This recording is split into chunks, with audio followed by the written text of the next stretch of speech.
C'est Allez, parti? moi je suis chaud. Allez, c'est Ok, bon. bah écoute, Yes. en tout cas, merci beaucoup d'avoir accepté de jouer le jeu, en tout cas pour venir sur la chaîne et surtout de répondre à cette petite interview, à ces questions. Donc, comme je te disais, l'histoire, c'est vraiment de connaître mieux la personne, le joueur hein, principalement, la personne qui est derrière la caméra et derrière le rôle du personnage qui est incarné.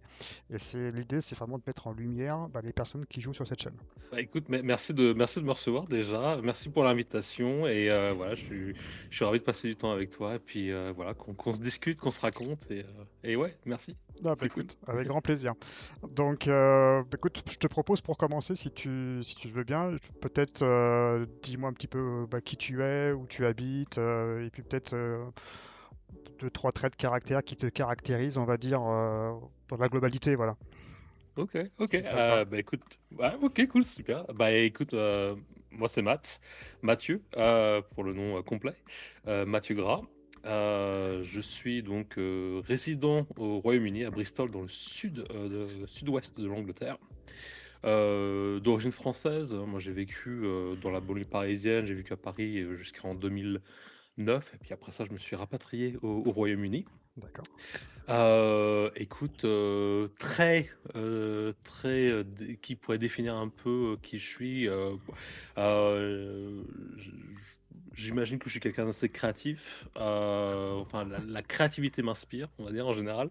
D'accord. Enthousiaste et puis surtout passionné d'histoire et de personnages. C'est vraiment ça la ligne rouge de mon parcours tant professionnel que personnel. Et voilà, je prends toutes les bonnes opportunités pour pouvoir raconter des histoires et des personnages qui me plaisent, qui D'accord. m'intriguent. Écoute, je te propose qu'on passe à la première question, si ça te va, qui est comment as-tu découvert le jeu de rôle? Et surtout, qu'est-ce qui t'a donné envie de poursuivre l'aventure? Ah, c'est trop bien. Ok, super question.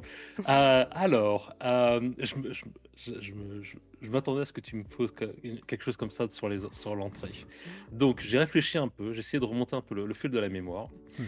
Et je me souviens, étant tout petit, peut-être autour de 10 11 ans, au colo de vacances dans les Vosges, tu vois. Et je me suis retrouvé à faire du GN, à être introduit aux grandeurs nature déjà. Et Ah je me ouais. souviens que ça s'était très mal passé parce qu'au final, on s'était retrouvé avec une bande de copains ligotés à un arbre à se faire fouetter à coups de branche, tu vois. Donc c'était une introduction un peu, tu vois, j'ai pas compris les règles ou il y a un truc qui m'avait échappé. Et puis, on va dire autour de ce même temps, découvert des livres dont vous êtes le héros. Et ça m'avait beaucoup plu. Toujours à 9, 9, 10, 11 ans, c'est ça? Ouais, c'est ça, Ouais, ouais, tout à ok. fait. Et donc ça, pour moi, c'était alors, je crois que le premier que j'ai lu, c'était La poursuite du vampire. Je pense que c'est le titre. Je me souviens de cette espèce de conte Dracula avec ce château sur une espèce de crête comme ça, très lugubre, enfin très très dans le style, tu vois. Et de lire ça pendant les vacances d'été, lorsque j'étais chez mes grands-parents, puis il n'y avait pas grand-chose d'autre à faire en fait, tu vois. Mhm. Et ça m'avait beaucoup plu. Et puis après ça, bah, le jeu de rôle, en tout cas, c'est un petit peu dilué après ça. Il y a d'autres choses qui ont pris la place jusqu'à grosso modo la crise du Covid qui m'a reconnecté avec un ami cher, un ami commun, dont on va parler un petit peu plus tard, je pense. Oui, je pense également. Mais ok, donc c'est ta première aventure, donc c'est du GN, donc vraiment en bas âge, hein, parce Ouais. que comme tu dis, entre 9 et 11 ans, donc c'est... Hmm. ouais, t'as commencé quand même hyper tôt par rapport à ça. Mais finalement, qu'est-ce qui t'a donné envie de poursuivre justement cette entrée en matière? Parce que tu me dis, il y a les livres sur des héros, donc il y a la partie GN qui s'est, entre guillemets, mal passée, ligoter un arbre et fouetter, c'est pas forcément ce que j'appelle une entrée en matière qui est super. Mais qu'est-ce qui t'a fait un peu Absolument. pétiller, ou entre guillemets, en disant, tiens, bah ouais, c'est vraiment ça que j'ai envie de faire, et vraiment de Hmm. poursuivre, c'est l'intérêt que t'as Ouais. pu avoir. Bah, tu sais, moi, je veux dire, le JDR, même si ça a toujours été en périphérie, j'en ai toujours entendu parler, je me suis toujours porté dans la curiosité sur le sujet. On va dire, c'est quelque chose qui revient dans ma vie d'une manière beaucoup plus présente, encore une fois, autour du Covid, la crise du Covid. Et même, Mm. je vais même te la donner avant. Ok, on rentre dans le personnel, accroche-toi. Euh, ok. Ok, non, allez, on se dit tout ce soir, on est d'accord. Exactement, Ok. C'est c'est le parfait, but. ok. Bon, alors disclaimer, attention, ok. Alors, qu'est-ce qui se passe? 2017, je reviens d'Irlande avec ma conjointe. et je me sens pas super bien en fait. Je fais des examens et en fait, voilà, on me donne un diagnostic et en gros, voilà, j'ai un cancer de la thyroïde. Et donc, voilà, je passe sur les traitements, et cetera, et on me dit que voilà, je vais devoir me remettre en 6 mois, D'accord. je vais être sur pied. OK, c'est ambitieux. Ça m'a mis à peu près 2 ans et demi pour retrouver une forme d'autonomie, tu vois, retourner dans Total mes et baskets et voilà, c'est ça. Et donc en fait, pendant ce temps-là, qu'est-ce qui se passe? C'est que, bah, je suis au lit quoi, en gros, mmh je fais pas grand-chose, ou les efforts sont difficiles à gérer. Et donc le jeu revient un petit peu dans ma vie, puis surtout je découvre autour de cette époque-là, je découvre Critical Role d'accord. et je vois, en fait, je consume toute leur campagne pendant ces 2 ans-là à essayer de comprendre aussi comment Donjons& et Dragons fonctionne, en me disant: «Bah, attends, c'est vraiment super, ce côté collaboratif, le côté interactif de l'histoire qui se déroule, Mmh le jeu d'acteurs derrière», parce que ce sont tous des voice actors, Ouais. des doubleurs. Et je me dis: «Ah, c'est vraiment cool, quoi», et puis en plus, ils se font plaisir et il y a un univers, imaginaire partagé. C'est hyper impressionniste, en fait, comme Mmh expérience, tant autour de la table qu'en tant que spectateur. Je me dis: «C'est vraiment cool ça», et donc une fois que je peux me déplacer ou être un peu plus autonome, je me rends compte qu'il y a, à côté de chez moi, il y a un café jeu de rôle qui s'appelait le Mana Café et qui organisait des séances avec des miniatures, Ouais, des petites figurines ou des, potions. Ouais, ouais. voilà. Et donc, bah, j'arrive comme ça, un peu timide, je me mets dans le coin, ouais, bah non, je vais juste regarder aujourd'hui et tout, et puis je vois qu'en fait, ça se passe super bien, ils s'éclatent, je me dis: «Oh, ça a l'air vraiment Ça chouette». peut être sympa. Donc, ouais, je me dis: «Ouais, OK, c'est bon, c'est parti», et puis allons-y, quoi. Donc je mets, mon nom sur la liste, quoi, pour le lendemain, et durant la semaine, le lockdown du Covid se déclare, Mmh. et donc en fait, voilà, je suis de nouveau bloqué à la maison pour une Là, période, t'étais à Bristol déjà, non, c'est ça? ouais, Ah Bristol, ouais, tout à OK, fait, ouais, ouais. d'accord. Et donc à ce moment-là, donc au moment où en fait j'étais sur le point de joindre ou de rejoindre la table, en fait l'opportunité se dérobe en fait, et je me retrouve un peu isolé comme Mmh. auparavant, quoi. Et donc là je me dis: «Bah, c'est un peu dommage et tout», et puis je me souviens d'avoir un bon ami, même si on était restés en contact pendant un bout de temps, qui était vraiment, hyper passionné de jeux de rôle, et je me souviens, il faisait de la convention, il me parlait de plein de choses à l'époque, mais j'avais pas vraiment forcément compris l'étendue, en fait, de Mmh l'univers, de l'espace créatif et collaboratif et tout ça. Donc du coup, je recontacte, Loki, et puis on se connecte un petit peu comme ça, et puis il me réinitie, en fait, au jeu de rôle sur une partie sombre, un truc hyper brutal, pour une première session, tu vois? Pour un retour aux sources, ouais. Ah ouais, des clowns de tueurs de l'espace, enfin tout le truc, enfin voilà, j'ai pas survécu le truc, quoi, mais j'ai trouvé ça très drôle, et heu et du coup, je dis: «Bah, écoute, tu sais quoi? En plus, on s'amuse bien, je crois que ça peut être communicatif. Tiens, comme on a rien d'autre à faire aussi, et que, bah, moi, je peux pas passer de casting, je peux pas faire grand-chose en tant Ouais. que joueur ou contacteur. Bah, je me dis: «Tiens, tu sais quoi? Faisons un truc, commençons à enregistrer ou peut-être à streamer nos parties, Mmh et puis si on s'amuse nous, bah, peut-être que les autres vont, ou d'autres personnes pourraient être susceptibles de prendre plaisir à partager ce qu'on fait», tu vois? Et donc en fait, si tu te souviens, enfin sur notre chaîne, sur les jeux d'outre-Manche qui étaient nés à ce moment-là, Exactement, ouais. moi je fais mes débuts en GM, en live en fait, tu vois? Mes premières sessions de Donjons& et Dragons, je les fais sur la chaîne. Oui, parce que tu avais masterisé la campagne de Palantir, Voilà. c'est ça? De Ouais, mémoire? Fandelver, ouais, ouais, Ouais, c'est pas ça. ouais, c'est ça, ouais, Ouais, tout à fait. exactement. Et donc en fait, sur cette chaîne, tu as vraiment mes premiers pas en tant que GM, quoi. Ça, Ah, c'est OK. c'est enregistré, tu vois? Et bon, bah, forcément D&D, c'est pas forcément le plus facile pour commencer, mais tu te mets sur les rails, et puis surtout, bah, en face de moi, j'ai quelqu'un d'hyper collaborateur, quoi, tu vois? J'ai quelqu'un qui Clairement. joue le jeu à fond, et il me met pas trop de bâtons dans les roues, donc c'est très cool, quoi. Et la Et relation en plus fonctionne puis super voilà. bien en plus, donc Bah, ouais, ouais, ouais, il y a l'amitié, puis il y a le passif aussi, tu vois? Je pense mmh. que ça se sent. Et puis donc du coup, voilà, ça m'a beaucoup plu de faire ça, et puis c'est vrai que, bah, bon, bah, après ça, bon, tu sors du covid, les choses sont un peu différentes, chacun retrouve un petit peu son rythme de vie, c'est un petit Mmh. peu des fois un peu plus difficile de se reconnecter, mais on a continué à faire des choses ensemble, on a fait ce module de jeu ensemble, donc Harcèlement dans la nuit, Ouais, donc que tu connais puisque tu l'as exactement. masterisé. Voilà. Et puis de fil en aiguille, bah, d'autres projets se placent comme Ciné RPG, comme d'autres projets qui prennent une dimension beaucoup plus professionnalisée en fait, Ouais. sur cette lignée-là. Donc En gros, voilà, c'est un peu ça on va dire le parcours Le fil en conducteur, hein. pointillé. Ouais, voilà, c'est ça, en petits stops comme ça. Mais on va dire que moi, le jeu de rôle, bah, ça m'a apporté énormément, tant dans des moments de confort de la vie de tous les jours, de voir des Mhm. gens qui, voilà, enfin, Critical Role, pour moi, c'est les amis que t'as jamais rencontrés, quoi, tu vois. C'est marrant parce que Tu quand tu vois? regardes vraiment des vidéos, justement, tu as l'impression de connaître ces gens, alors que Ouais, pas du tout. ouais, c'est Et ça, à ouais. force de les suivre, tu te vois justement, tu as les habitudes et ouais, oui, tu Tout à fait. sens une certaine proximité, alors que, encore Ouais, une fois, bien pas du sûr. tout, quoi. C'est complètement parasocial, hein. Ouais, absolument. Ouais, ouais, ouais, mais tu sais Mais que c'est confortant. Mmh. alors, pour la petite anecdote, moi j'ai regardé votre chaîne au tout début, même avant de faire du stream, etc. En tout cas, et c'est comme ça que je vous ai découvert, hein, parce que il y avait une telle complicité entre toi et Emric, enfin Loki, que j'ai dit, ouais, en fait, c'est vraiment cool, et c'est pour ça que je vous ai contacté, et ensuite on a pu faire des parties ensemble, et Et voilà, ouais. qui est une super expérience. Donc, mais c'est, Et non, ça me fait super plaisir de. Bah déjà, merci d'être rentré en contact avec nous hein, dans les prémices de la chaîne. Et puis, je veux dire, on a été tellement, comment dire, moi j'ai vu ton parcours, tout ce que tu as produit aussi, tous les gens que tu as rassemblés ensemble autour de cette passion commune de raconter des histoires, de se raconter des aventures, tu vois ce que sortir d'avoir cette fenêtre d'évasion dans la hein. fantaisie. Je veux simplement célébrer vraiment tout ce que tu as fait parce que voilà, ça fait vachement plaisir déjà de te voir produire tout ça, mais aussi de voir tout ce que tu ramènes autour de toi. Enfin, voilà, ça nous parle et voilà, voilà, je sais pas si ça a de valeur de quoi que ce soit, mais je suis super fier de ce que tu as fait depuis Ah bah écoute, plusieurs années, quoi. merci Ouais. beaucoup en tout cas.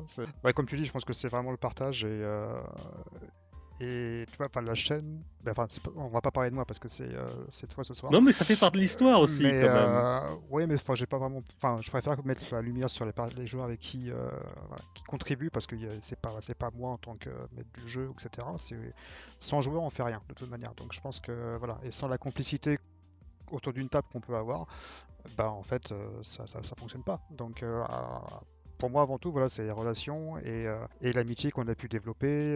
Tu vois bah, Emery qui est à côté de la maison, enfin, il est à Et côté de oui. Paris et on se voit maintenant régulièrement et sans votre chaîne et sans cette on va dire cette acquaintance que vous avez tous les deux, j'aurais jamais franchi le pas à vous contacter. Donc ouais, je pense que tout est lié en fait. Donc, Et c'est bien comme ça. mais ouais, Ah c'est ouais. exactement. Donc on va arrêter de parler de moi et on va juste se concentrer sur toi, ce que je préfère. Bon. Et d'ailleurs, t'as un super projet et qu'on en parlera à la fin de Signer PG et qu'on mettra Ouais, c'est en cool. lumière. Donc Avec plaisir. Merci, merci. je te propose alors de faire un petit peu la jonction de ce que tu as commencé avec la deuxième question, qui Mhm. est en fait le jeu de rôle dans ta vie quotidienne. Mhm. Qu'est-ce que ça t'apporte sur un plan personnel Ouais. et sur un plan professionnel, sachant que toi tu es acteur quand même. Bon, ok, c'est parti. Allez, sur la partie personnelle. Euh, pour moi, c'est une évasion. C'est une Mm. évasion créative. C'est même des fois, je trouve que particulièrement pour des jeux de rôle qui sont inspirés de films, c'est une forme de passe, de ticket pour t'approprier un monde que tu connais, pour t'approprier un monde canonique et te faire plaisir dans cet espace-là. Bon, on peut parler d'Alien, on peut parler de Blade Runner, on peut parler Mm. de Star Wars, mais je trouve que les adaptations de films ou de séries en jeu de rôle, moi, me parlent énormément parce que c'est un peu le retour à l'enfance où tu sors du cinéma et t'es Jack Sparrow, quoi. Tu vois, pendant les 2 heures qui suivent, t'es un pirate, quoi. Tu vois, clairement, Ouais.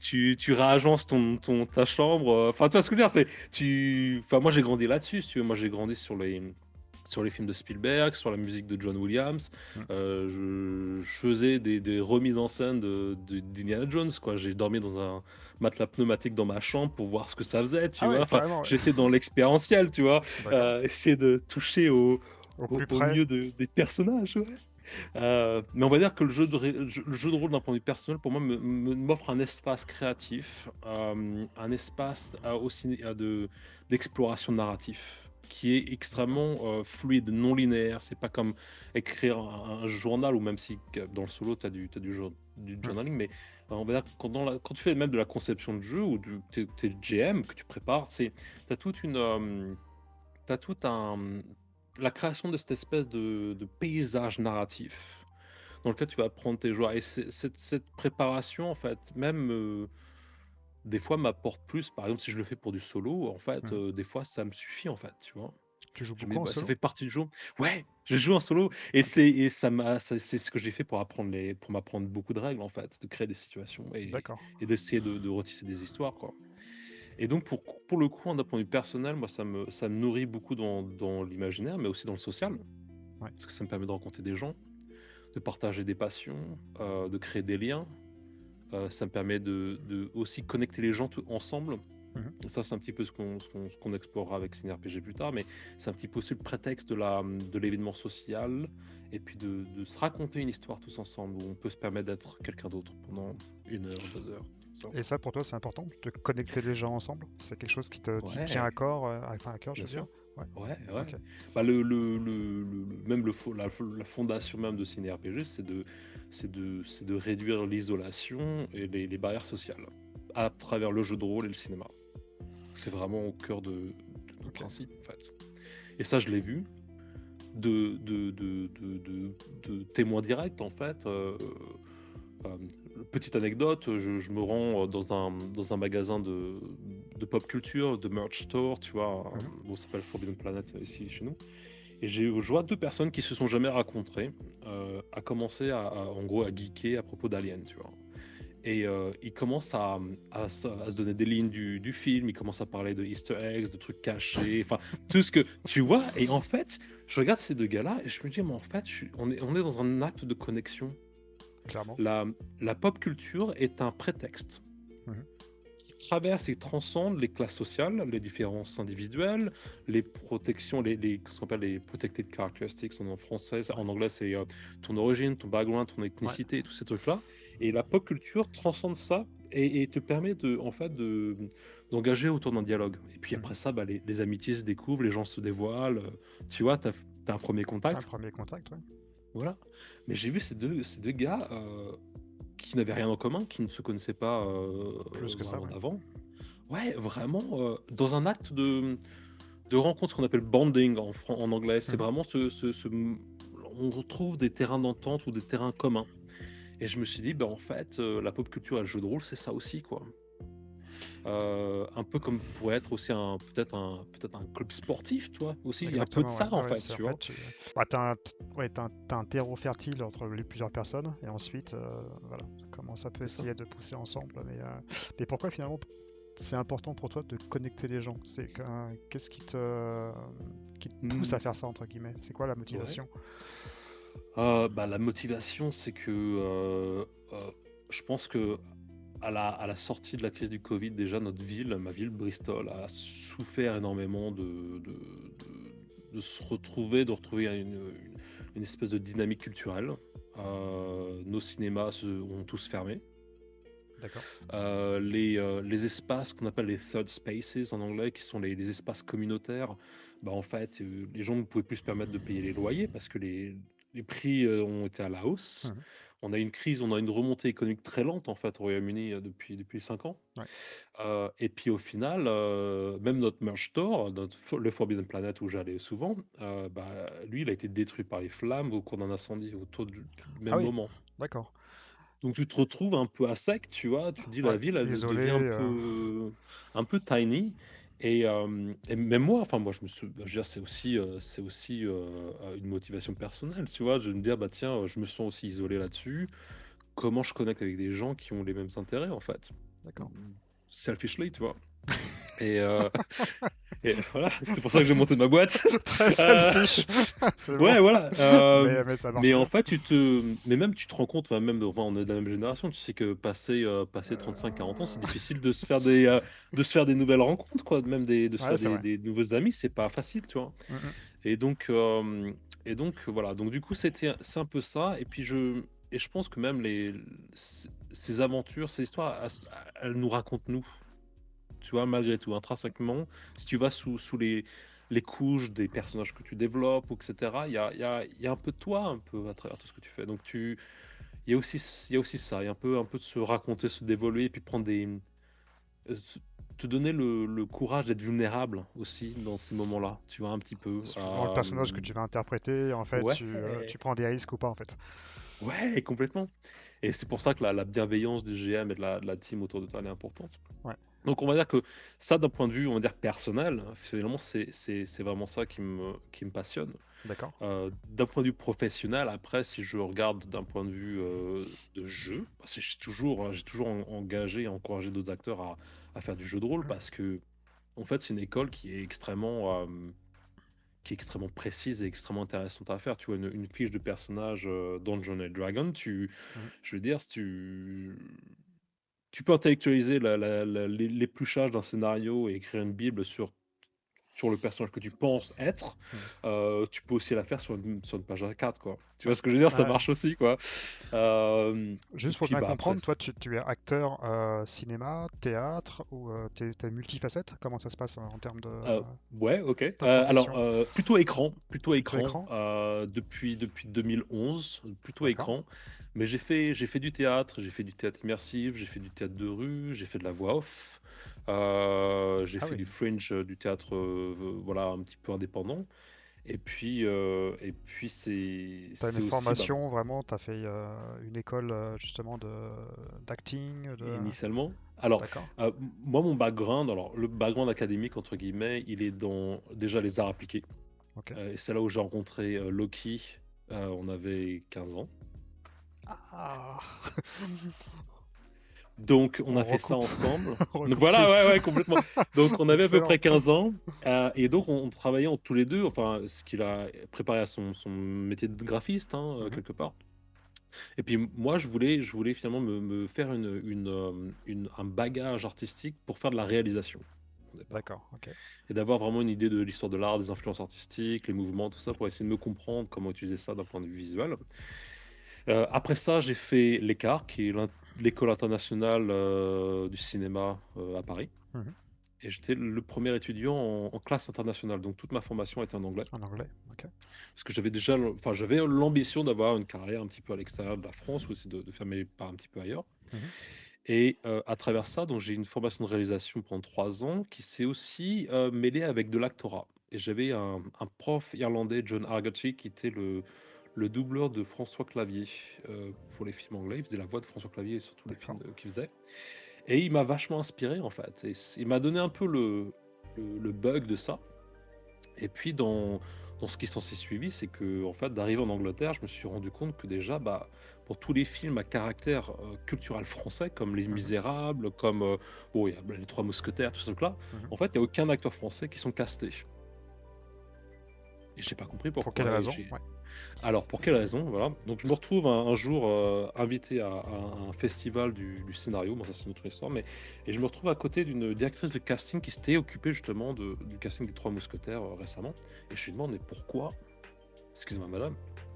Euh, Pourquoi? Je veux dire, il y a des talents quand même. Je veux dire, on parle anglais à peu près. Enfin, on se débrouille, On tu se vois. débrouille, ouais. Euh, Pourquoi? Et en fait, elle me disait qu'en gros, il n'y avait pas assez de talents francophones sur le terrain international, qu'il n'y avait pas assez d'agences britanniques qui représentaient des talents internationaux. D'accord. Et puis surtout que après ça, c'est la bancabilité de ton profil. C'est est-ce que Mhm. tu as une réputation internationale qui te permet de faire ça? Et en fait, à l'époque 2011, bah, les acteurs français internationaux, ça reste du Jean Reno, ça reste du comment ça s'appelle ah, ah, je cherche mes mots. Ça reste. Enfin, il y a pas beaucoup. Il y a du jeu. Il y a eu Vincent Cassel un peu.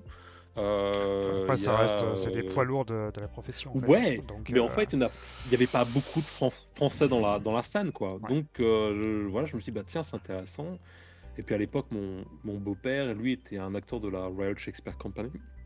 On a Ah, eu une bonne ok. connexion ensemble D'accord. et il m'a parlé de sa vie en tant qu'acteur de théâtre. Et puis je pense qu'il m'a donné un peu de courage pour faire mes premiers castings et puis avoir mes premiers rôles et essayer de, Mhm. de faire bon an mal an en fait mon chemin, tu vois, et de continuer de le faire aujourd'hui. Mais Super. ça m'a mis un petit peu sur les rails en me disant bah tiens, tu sais quoi, il y a une place à prendre. Je pense que je peux me mettre sur le marché. Et puis bon, après ça, bon, j'ai eu la chance, moi, d'avoir des parents hyper aidants dans mes ambitions artistiques. J'ai eu des stages d'été au cours Simon, à l'école supérieure du spectacle. D'accord. J'ai eu un peu de chance, tu vois, déjà Vache. pour essayer d'explorer ça, quoi. Et, euh, et donc, du coup, voilà, même s'il n'y avait pas d'ambition professionnelle initialement, bah, en fait, je me suis dit, c'est quoi, en fait, ouais, Conforté dans l'idée ensuite. on va tester, on va Mhm. voir, et puis je vais apprendre sur le terrain. Et j'ai fait, bon bah voilà, j'ai fait une vingtaine de courts-métrages, des trucs qui sont même pas sur une bio, enfin tu vois, des trucs vraiment où tu te parfais, tu testes tes habilités, tu apprends le mécanisme en tant que comédien aussi. Mhm. Et puis voilà, long métrage, un thriller, télé en France, un sitcom, je te dirai pas le nom. Euh, et euh, et, Ça sera pour la question mystère. voilà, exactement. Et puis, non, moi, un truc qui m'a vraiment plu, si je dois en tirer une expérience un peu forte, car un truc qui me plaît en tout cas d'en parler, j'ai eu la chance de doubler la voix de Double Face dans le show live de Batman. D'accord. C'était Batman Ah Arena ouais, qui ok. était à l'époque, et ça tournait un petit peu comme ça partout. Et Génial. j'ai eu la chance de faire ça un petit peu, c'était super sympa. Et voilà, après, voilà, du théâtre aussi. Enfin, bref, tu sais, tu prends les opportunités Bien qui sûr, ouais. sont là Ouais, devant ouais. toi. Et puis c'est un métier, d'autant qu'en Angleterre, il n'y a pas d'intermittence du spectacle, il n'y a pas de sécurité sociale autour du jeu et de la performance. Mhm. Donc, ça reste, voilà, et en ce qui me concerne, si tu veux, c'est un projet qui est un marathon professionnel plutôt qu'un sprint, dans la mesure où, bah, en fait, Ouais, tu as c'est aussi du des long cours. impératifs. Voilà, et c'est sûr que à moins que tu aies vraiment les reins solides, les contacts, la famille derrière qui t'aide à fond, et Mhm. pas besoin de faire rentrer beaucoup d'argent pendant les 10 premières années de ta carrière. Bon, voilà, ce qui n'est pas mon cas. Donc, du coup, il faut que voilà, que je sois flexible Bien sûr, ouais. sur d'autres projets T'as une pour préférence suivre, entre quoi. la version théâtre ou la version justement caméra? Enfin, film Hmm. ou court-métrage? Il y a un des deux qui va. Parce que je pense qu'en fait, le jeu, enfin, je sais pas si le jeu est différent, mais en tout cas, le ressenti et le fait de donner sur scène, à mon avis, est autre chose que peut-être sur la Ouais, version télévision. ouais. Est-ce que tu as une préférence par rapport à ça, ou tu te dis, bah, finalement, l'opportunité viendra et je vais prendre ce qui aujourd'hui m'est Hmm. Ce qui présenté se et prend. ouais. Il y a un peu de ça. Moi, initialement, pour moi, c'est l'écran, c'est le cinéma, c'est la télévision. Mais en même temps, moi, mes plus fortes expériences ont été dans le direct, en fait. Et c'est pour ça que j'adore streamer aussi. Ouais. J'adore la notion du stream, parce que t'es dans un acte de performance. Mm. Et à partir du moment où tu as quelqu'un qui crée quelque chose, qui raconte une histoire, et quelqu'un qui le regarde, bah, ça établit un rapport, en fait. Tu es dans cette action de performance, c'est étrange, hein, même, t'es dans la conscience de qui tu es dans le jeu, mais t'es aussi dans la conscience du personnage. Il y a deux ou trois, en fait, calques, en fait, de personnalités qui se répondent Mhm. à tout moment lorsque tu es sur scène, et qui c'est pas forcément le cas quand tu es à l'écran. Puis à l'écran, tu peux te planter 20 fois, c'est pas très grave, tu Ouais, refais un take, quoi. tu fais des cuts et ensuite.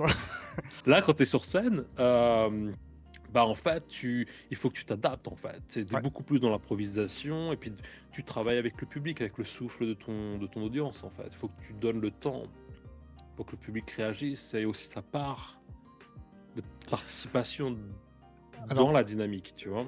finalement, par rapport à une partie de jeu de rôle, Ouais. parce que là, en fait, il faut aussi t'adapter. Euh, Parce Mhm. que t'as pas forcément les parties qu'on fait, passant en live ou même s'ils sont filmés et qui remontent derrière, mais quelque part, on te donne une situation donnée quand il y a un maître du jeu, et toi, Mhm. tu dois t'adapter, quitte, comme tu dis, peut-être à tomber ou enfin à te foirer un petit peu, on va dire. Et donc, ça s'apparente, à mon sens, peut-être plus un côté théâtral que. Tout à fait. C'est ça? Improviser, ouais, ouais, Improvisé, complètement. ouais. Bah, Ouais, ouais. c'est ça qui est génial, c'est qu'en fait, ouais, c'est là où on se retrouve finalement, c'est que tu es dans la promesse d'une histoire, enfin d'une aventure, d'une intrigue, d'un Hmm. mystère, quoi. Et quelque part, quand tu joues comme ça, enfin tel que je le conçois, c'est que tu joues un personnage, mais contrairement à une pièce de théâtre, tu ne connais pas le scénario, en fait. Mhm. Tu vas en aveugle, et tu fais avec ce que tu as, avec tes habilités, avec la personnalité de ton personnage, mais tu es le gardien de la crédibilité de ton personnage. Ouais. Tout à de fait. ses limitations, tu vois, de ses avantages, de ses tips, tous ces trucs-là. Et, et le fait de tenir un personnage là comme ça, et c'est pas bah, il y a des moments où tu peux casser le personnage, où tu peux parler un peu tu vois, en parallèle avec les joueurs. C'est là où l'expérience devient un peu méta, ou Mm. ce qu'on appelle polyphonique. Ouais. Malgré tout, tu es dans tu es dans la continuité de ce qui se passe Mhm. dans les scènes, dans le déroulé du jeu, dans le suspense, dans la révélation. Et tu l'expériences tant d'un point de vue personnage que d'un point de vue de joueur. Et quand les deux choses se collent, Ouais, match. super, mais des fois, elles peuvent être en dissonance aussi. Et ça marche aussi, tu vois. Ouais. Mais c'est là où le côté improvisation, est super sympa, le côté caractérisation, parce que t'as pas beaucoup de temps en fait sur une session de jeu de rôle pour. 3 Même heures, si c'est 3 pas. à 4 heures, on va Ouais, dire, mais ouais, voilà. ça dépend, ouais. C'est jamais assez. Mais après ça dépend parce que il y a pas non plus.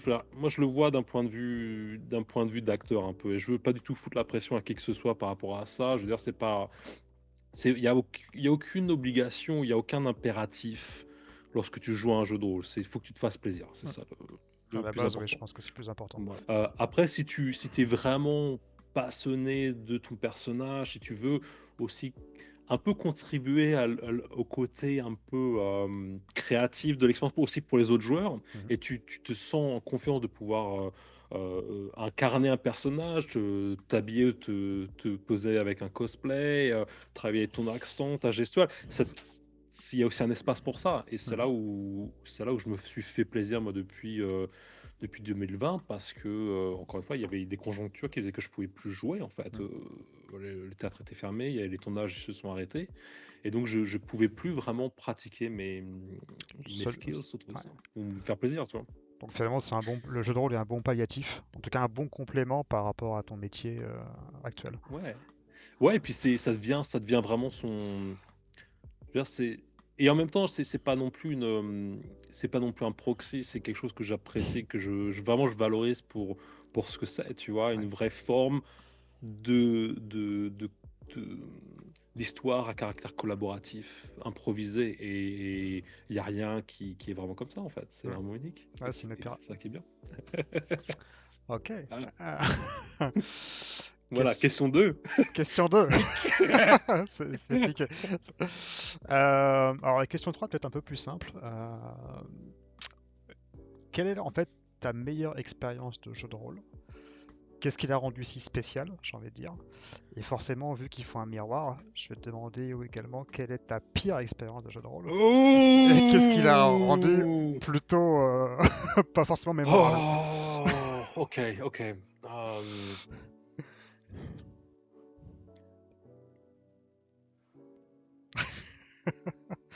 c'est tricky, hein. Moi, j'aime beaucoup ce qu'on a fait ensemble. Et à travers les différents scénarios qu'on a explorés, je suis pas au départ vraiment Call of Cthulhu. Ouais. Donc c'est un univers que je t'associe entièrement, et en fait je joue pas d'autres Call of Cthulhu à part. Ah C'est oui? vraiment un truc que je valorise à travers notre relation. Donc on va dire vraiment, enfin les dernières sessions qu'on avait fait à travers ce bateau gelé m'avait L'épave. vachement plu. L'épave, voilà, c'est ça.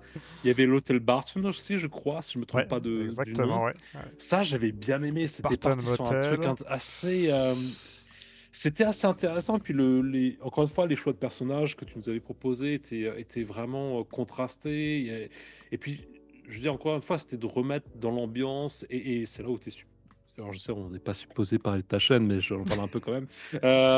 C'est là où tu es vachement solide dans ta narration, dans ton GMing, et dans l'ambiance, quoi. Et pour Mhm. moi, c'est super de pouvoir juste arriver avec cette feuille de personnage-là, me dire, ouais, je sais que ça va bien se passer, je sais que t'as les éléments, ouais, je te fais vraiment confiance parce que voilà, t'as une vraie passion pour ça. Donc ça, pour moi, c'est les clés. Après, la première session que j'ai avec Loki, elle est extrêmement affectueuse Bien parce sûr. qu'elle était dans la redécouverte de ça, même si super brutale. Ouais, parce que c'était Mais sombre, donc. oh la vache! c'était un Stephen King, hein, le truc, je veux dire, sans C'était pas pincettes, hein. dans le désert, c'est ça, non? Où Alors, tu meurs sur la ah, banquette, etc. Et c'était avant. c'était Parce que avant? celle-là, elle n'a pas été enregistrée.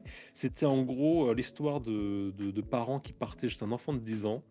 Et de parents qui partaient voir un film, etc. Et j'étais tout seul dans cette maison-là. Et en fait, chaque pièce commençait à réagir de manière paranormale et à être inspirée d'un film d'horreur à part entière. Et Ah oui. wow, quand tu comprends pas vraiment quelles sont les limites en fait du jeu de rôle, tu vois, du processus, des Ouais. séquences, ce que tu peux faire, ce que tu peux pas faire, ben, c'était génial, hein. Il a géré ça comme parfaitement.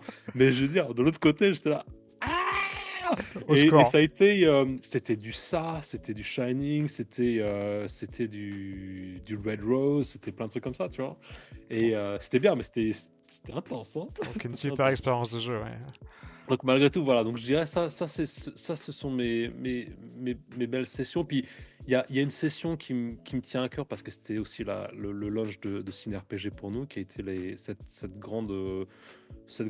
grand collectif autour de Donjons et Dragons et d'une initiation en fait de Donjons et Dragons. On a initié une quarantaine de personnes en même temps, tu vois. Et on s'est trouvé avec 4 ou 5 Game Masters pendant toute une après-midi à initier des gens à ce qu'on aime en fait. Et ça, ouais, c'était sympa aussi. Alors, on va peut-être faire justement le pas avant de passer Ok, à la mauvaise question, enfin, de la mauvaise expérience. Mais en fait, ok, si tu veux parler un petit peu de Ciné RPG, un projet qui tient vraiment à cœur et que moi je trouve vraiment voilà, génial. Donc, vas-y, bah, je t'en prie, c'est décris-nous ce parti, que ok. c'est. Ah ouais, Bon, bah c'est sympa, merci. Bah écoute, on est sur le point d'ailleurs de fêter nos 1 an. Là, en septembre, la fin septembre, le 22, ok. notre première année. Et bien écoute, Ciné RPG, ça a été créé, c'était conçu en avril 2024, Mhm. dans l'ambition d'être un cinéma communautaire qui puisse lier film et jeu de rôle ensemble. Parce qu'encore une fois, on parlait un petit peu avant de cette espèce d'approche ou de découverte d'univers canonique. Mhm. Et je pense qu'en fait, il y a quelque chose d'hyper intéressant de donner l'opportunité à des gens de voir un film et de leur donner la chance d'explorer cet univers avec une forme d'autonomie créative. D'accord. Et en général, comme le jeu de rôle, quand tu regardes l'ensemble de la pop culture, c'est pas du tout mais évidemment une valeur de qualité, mais ça reste quand même une forme de sous-genre qui est pas forcément accessible à tout le monde ou qui est pas forcément aussi, même si ça le devient, mainstream, ok, en gros. Donc mon idée, c'était de partager cet intérêt du jeu de rôle en accrochant des cinéphiles Mhm. et en leur disant, bah voilà, si vous aimez Blade Runner, maintenant vous pouvez aussi évoluer dans cet univers-là. D'accord. Et on va vous donner les clés, on va vous expliquer comment ça marche, mais on va vous montrer Blade Runner, comment ça, bon, vous connaissez le film, etc. Mais maintenant, vous allez pouvoir incarner ces personnages, vous pouvoir être un replicant, vous allez pouvoir explorer cet univers-là sur une intrigue et vous approprier ce genre, en fait.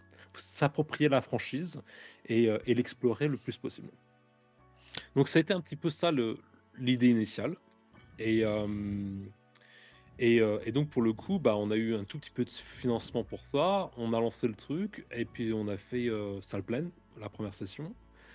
Et je me suis dit, bah tiens, tu sais quoi, en fait, on va ouvrir un petit peu l'idée et on va en faire une entreprise à caractère non lucratif, purement social.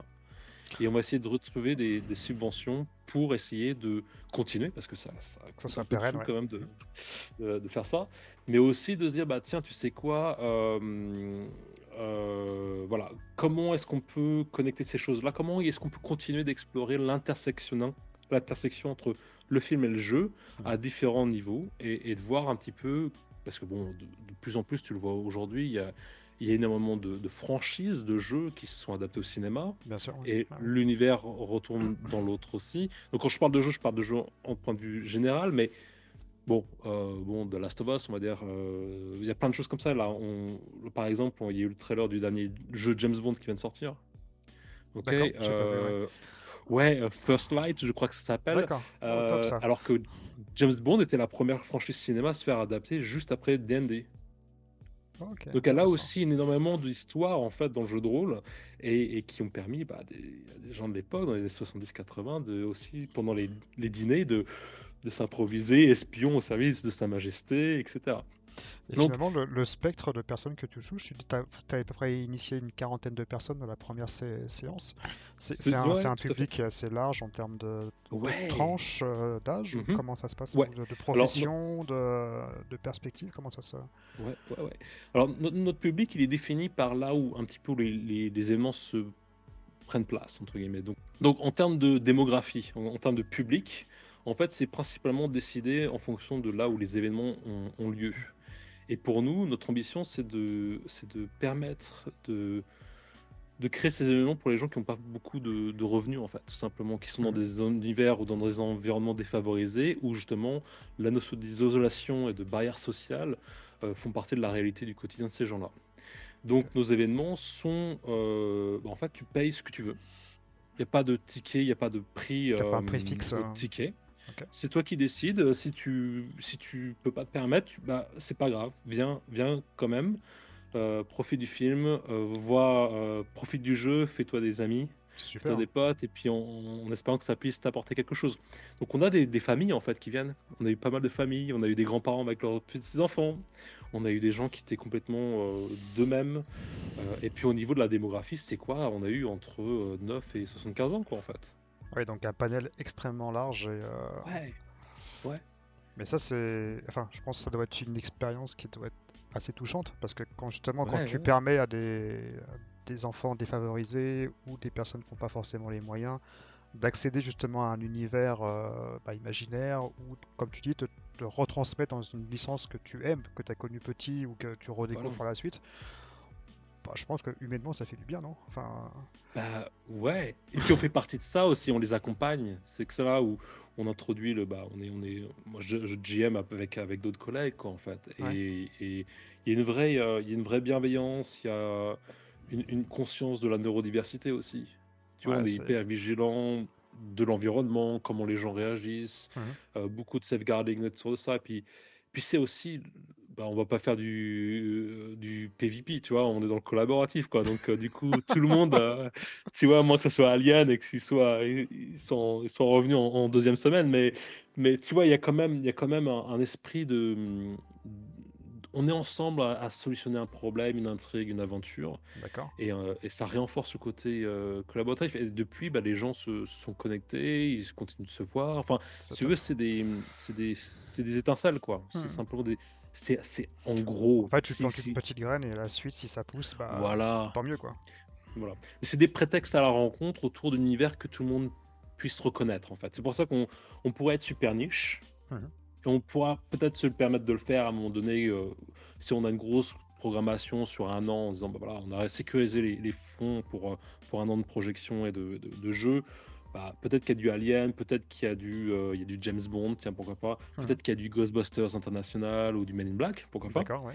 Et puis peut-être qu'il va y avoir un truc un peu plus niche, quoi, qui peut être aussi tout à fait intéressant. Tu vois, tu peux faire du Brésil avec du Troika, quoi, par exemple. Ça peut marcher. Alors bon, encore une fois, c'est d'être accessible, hein, donc, mais pourquoi pas? Et puis pour nous, c'est aussi de comprendre qu'en fait, et ça, je crois qu'il y a pas mal de gens qui le conçoivent pas forcément, c'est que le jeu de rôle est énormément nourri de franchises, films et télé. Bien Tu sûr. vois, même Ah ouais, Buffy, tu vois, par exemple, tu as le jeu de rôle de Buffy, il existe. Angel aussi. euh, je veux dire, The Walking Dead, bah, tu l'as lu pendant les vacances. ouais, exactement, ouais, Tu ouais. vois, ok. Bon, tu vois, Free League, bon, ils ont pas mal de franchises. Tu as Planet of the Apes qui vient de sortir là cette année aussi, qui Ouais, est qui a l'air juste intéressant. génial d'ailleurs, qui a l'air vraiment top. Ouais, Mais ouais. Donc tu vois, il y a en fait, et c'est historique aussi, je veux dire que d'un point de vue de pérennité hein, sur la timeline de l'héritage jeu de rôle, encore une fois, James Bond, c'est la première licence canonique tu sais que j'ai masterisé film. James Bond avec les bouquins, il y avait le manuel, Yes! etc. Mais ça remonte à des Yes! années, hein. Mais, Bon, faudra qu'on s'en refasse une quand même, mais hein. et finalement, Mais, le modèle est pérenne par rapport à ce que enfin, vous rentrez enfin, dans vos objectifs, sans parler d'argent, je veux dire, mais est-ce que c'est quelque chose c'est un modèle que vous pouvez faire perdurer dans le temps, ou alors, c'est compliqué, ou qu'est-ce qu'on, voilà, si tu avais, je sais Comment ça pas, marche? Ouais. ouais, un peu derrière. On sort un peu des Mhm. questions, mais on y reviendra tout à l'heure. Mais je trouve Ouais, que ouais. vu que c'est une cause enfin, qui te tient à cœur, et je trouve que c'est super intéressant, voilà, si tu veux Mm. développer. Ouais, ouais, avec plaisir. Ouais, ça marche, ça marche. Alors, moi, je me suis aperçu que c'est, si tu vois, après le launch, grosso modo, que, en effet, il y a des coûts qui sont associés, qui sont difficiles de négocier en termes de louer l'espace, les licences des films, bon, payer nos Game Masters, même si, bon, moi, je suis en tant que tel, moi, je gouverne la société d'un point de vue bénévole. Donc, moi, D'accord. j'ai aucun salaire À la fin, sur ouais. l'activité de gouvernance de la société. Par contre, donc je me suis aperçu de ça et puis je me suis bon, j'ai fait les comptes un peu à la fin. Je me dis ok, bon, ça coûtait tant de faire l'événement. Comment est-ce qu'on en fait quelque chose de régulier? Parce que j'ai pas envie que ce soit juste un one-off, tu vois, que ça Mhm. se perde. Donc du coup, je me suis rapproché du CNC anglais, qui est le BFI, et j'ai eu la chance d'être pris un petit peu en formation auprès d'un hub film qu'on a ici à Bristol et qui m'ont un petit peu éduqué à justement à la gestion d'audience, de public, de comment créer des événements cinéma. Et ce qui se passe aujourd'hui, c'est que la vérité, c'est que c'est super dur d'inviter les gens juste pour voir un film en général. Tu vois, je veux dire, t'es à la maison, t'as ta licence Netflix, Disney+, enfin, faut vraiment qu'il y ait un truc Ah, tu veux spécial. dire que c'est du mal, vous avez du mal à faire sortir les gens, même pour un événement qui est potentiellement gratuit, parce que tu disais que tu Hmm. donnes ce que tu souhaites. Mhm. Hmm. Euh, Voilà. Donc là tu mets le doigt dessus, en fait. Donc en fait, il faut, d'un point de vue général, il faut incentiviser hmm, il faut éventiviser tes projections cinéma. Et c'est là où, en fait, où nous, on se place très bien parce qu'on a cette formule à la base, tu vois. mhm. Mais ce qu'on s'aperçoit, c'est que, bah, si tu veux, il y a aussi des minimums de garantie, en fait. Il faut que tu puisses, si tu dis, bah tiens, moi, je pense que ma programmation pendant les 6 prochains mois, ça va vraiment coûter 10 000 euros, en gros, à mettre en place. Il faut que moi, je puisse mettre un minimum de 20% pour développer les fonds publics Ouais. qui vont me permettre de mettre ça en place. Donc, du coup, tu peux trouver des partenaires, tu peux trouver des sponsors. On en a d'ailleurs. On a Foundry VTT en partenaire, on a Molten Hosting en partenaire aussi. Mhm. Voilà, on travaille avec une autre charity qui est GameZ. Donc on s'étend un petit peu dans ces collaborations et dans ces conversations. D'accord. Mais malgré tout, je me suis dit, bah tiens, faut que j'arrive à trouver, bon, maintenant, sur 10 000 euros, on va dire, il faut que je trouve ces 2 000 euros de base Ah, de pour que base, je ouais. puisse investir. Ok. Donc, c'est là où je me suis rendu compte qu'en fait, le modèle de distribution, quand tu es un indépendant, c'est hyper difficile. Donc, il faut que je trouve une autre manière de faire rentrer de l'argent dans cette entreprise pour finalement faire réinvestir ces fonds sur des événements communautaires. Et finalement, on s'est aperçu, et un peu par chance, par connexion, etc., en fait, on est devenu, avec ma compagne, on est devenu des formateurs au métier de la production auprès d'un studio à Bristol. Donc en fait, on a un contrat avec eux en ce moment et on forme des jeunes ou des professionnels en reconversion professionnelle Mhm. qui veulent travailler en tant qu'assistant de production sur des films tournés en local ou D'accord. sur des séries télé ou des séries streamers. Et ce qui finalement reconnaît complètement avec mon expérience de la production précédemment. Bon, j'ai travaillé en tant que production assistant et coordinateur. Bon, c'est un autre aspect de ma vie qui va dérouter de la conversation, mais si tu veux, on a cette expérience-là derrière nous. Mhm. Et en fait, les contrats qu'on a avec ce studio, en fait, nous permettent de réinvestir des fonds pour justement donner ce minimum de garantie pour développer notre Ok. activité et puis développer des fonds au niveau du CNC anglais.